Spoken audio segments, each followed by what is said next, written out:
بر جلال و بشانت قسم، با پاکی رودی روانت قسم، با کوه و با دشت و با دامانی تو، با مرغی بلند آشیانت قسم. کی جان و تنم را فدایت کنم، همه از دلم را به پایت کنم. کی جان و تنم را فدایت کنم، همه از دلم را به پایت کنم.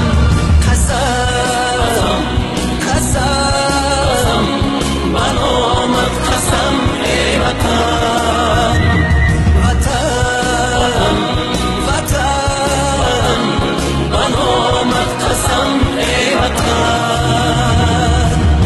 ما باید برای به دست آوردن استقلالیت دولتی تاجیکستان تلاش بورزیم و من فکر میکنم که این یک نهضت مردمی که نه تنها برای تاجیکستان بلکه برای تمام جمهوری های سابق شوروی، تمام خلق های سابق شوروی خاص بودن. همه اونها برای این تلاش کردند و امروز هم خلق های سابق شوروی، تمام جمهوری ها در همین مرحله قرار دارند، یعنی مرحله به دست آوردن استقلالیت دولتی و ایجاد یک دولت مستقل ملی. بهر برگ تاریخی زرین تو، به نام آورانی زمانت قسم، به ختلان و بلخ و بدخشانی تو، به خوجند و هم زرفشانت قسم، به پیرانی با علم کانی حیات، به فردای نسلی جوانت قسم. قسم قسم به نامت قسم ای وطن، وطن وطن به نامت قسم ای وطن.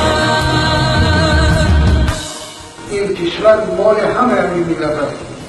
ملت تاجیک دارد، ازبک دارد، روس دارد، قزاق دارد، ترکمن دارد، ملت کمونیست دارد، اسلامی دارد، ملت لایق دارد، دنیوی دارد، همه چیز دارد.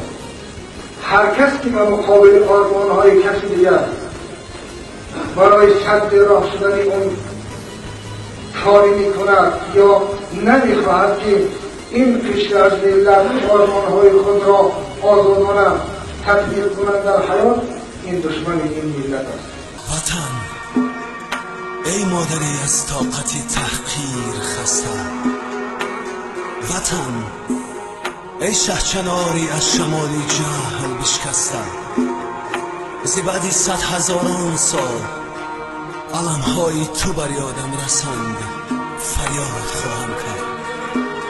وطن با نامی تو، با ننگی تو، با عشق مجروحی نبردی تو، به جای عاشقانی غره مرگ و شعر مردی تو، بینای شهرت و شانی تو را بنیاد خواهم کرد، تو را آباد خواهم کرد.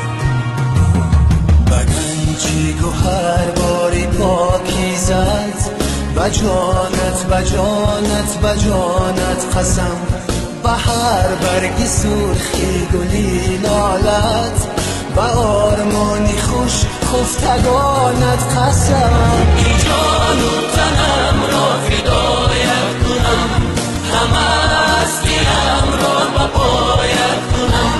کی جان و تنم را فدایت کنم، همه از دلم را به پایت کنم.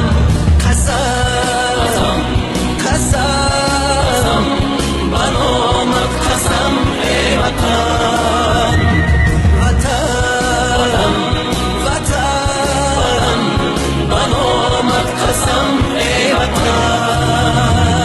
قسم قسم به نامت ای وطن، قسم قسم به نامت ای وطن. ما اینجا نشستگان فرزند اوگه این سرزمین نیستیم. صلح و ثبات مال ما هم هست. دل ما هم برای این وطن می سوزد، می تپد. ما آبادی و آرامی این کشور را خواهان بودیم و خواهیم بود.